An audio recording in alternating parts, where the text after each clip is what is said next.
नमस्कार सगळ्यांना, समर्थ किचनमध्ये सगळ्यांचं खूप खूप स्वागत आहे। आज आपण बनवणार आहोत अस्सल महाराष्ट्रीयन पद्धतीची झणझणीत आणि चविष्ट अशी बटाटा रस्सा भाजी। डब्यासाठी असो किंवा पाहुणे आल्यावर बेत करायचा असो, ही भाजी सगळ्यांसाठी लाडकी असते। आज मी तुम्हाला ही भाजी हॉटेलसारखी चविष्ट कशी बनवायची याच्या काही खास टिप्स सांगणार आहे। चला तर मग वेळ न घालवता आपण साहित्य आणि कृती बघूया।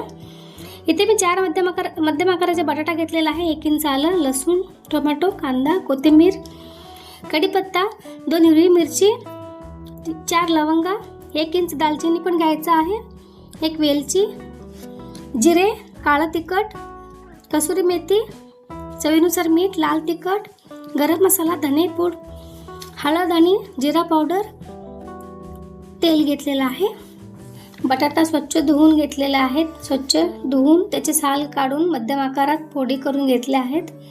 बटाटा चिरल्यानंतर तो लगेच पाण्यात ठेवावा, म्हणजे तो काळा पडत नाही। सोबतीला आपण घेतले आहे 2 मध्यम आकाराचे टोमॅटो आणि कांदा बारीक चिरून। वाटण्यासाठी आपण लसूण, आलं आणि कोथिंबीर पेस्ट तयार करून घेतलेला आहे। यामुळे भाजीला छान दाटसरपणा आणि चव येते। फोडणीसाठी आपल्याला लागेल जिरे, कढीपत्ता, हिरव्या मिरच्या आणि खडे मसाले।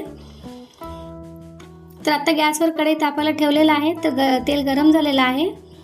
त्यात आता खडे मसाला घातलेला आहे, लवंग, वेलची आणि दालचिनी।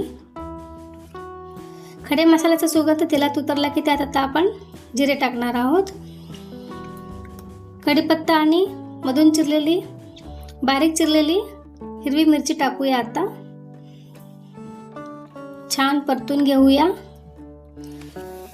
आता यात आपण तयार केलेली लसूण कोथिंबीरची पेस्ट घालूया। तेलात छान परतून घ्यायची, जोपर्यंत तिचा कच्चा वास जात नाही तोपर्यंत छान परतून घ्यायचं।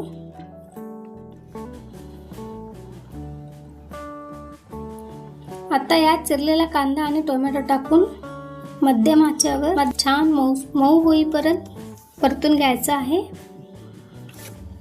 कांदा टोमॅटो छान शिजला की त्यात आपण अर्धा चमचा लाल तिखट टाकायचं आहे।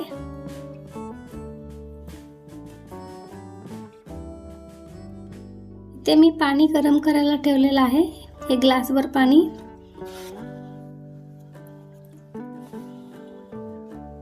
आता आपण टाकूया लाल तिखट,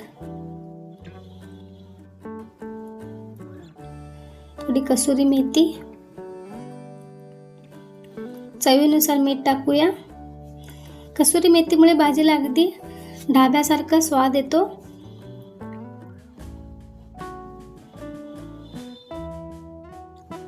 छान मिक्स करून घेतलेला आहे। आता यात आपण बटाट्याच्या फोडी टाकूया। बटाटा टाकल्यानंतर लगेच पाणी टाकू नका। मसाला बटाट्याला व्यवस्थित लागला की त्यावर झाकण ठेवून 3 मिनिट वाफ काढायची आहे। मध्ये एकदा परतून घ्यायचं, म्हणजे मसाला खाली लागणार नाही। या वाफेवरच्या प्रोसेसमुळे बटाट्याला आतपर्यंत मसाल्याची चव लागते।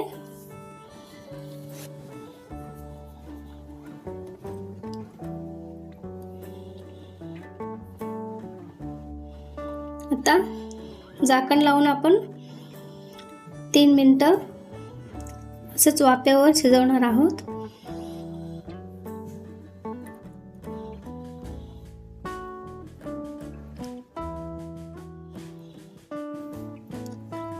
तीन मिनिटं झाली आहे, वाफ छान बसली आहे।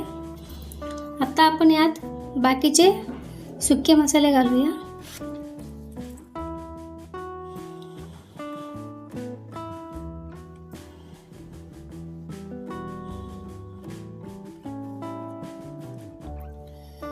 यात आता धनेपूड, जिरेपूड, हळद, गरम मसाला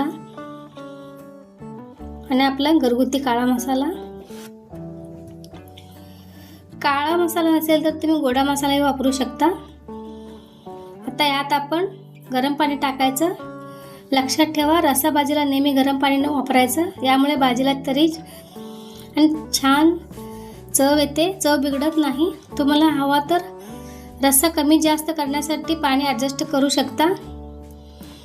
सगळं नीट मिक्स करून घेऊया। आता गॅसची फ्लेम बंद करायची आणि पुन्हा 1-2 मिनटं झाकण ठेवून आपण 2 मिनटं आपण भाजी शिजू द्यायची. 2 मिनिटांनंतर तुम्ही बघू शकता भाजीला काय मस्त तरी आली आहे आणि सुगंध तर पूर्ण घरभर तरवळतोय.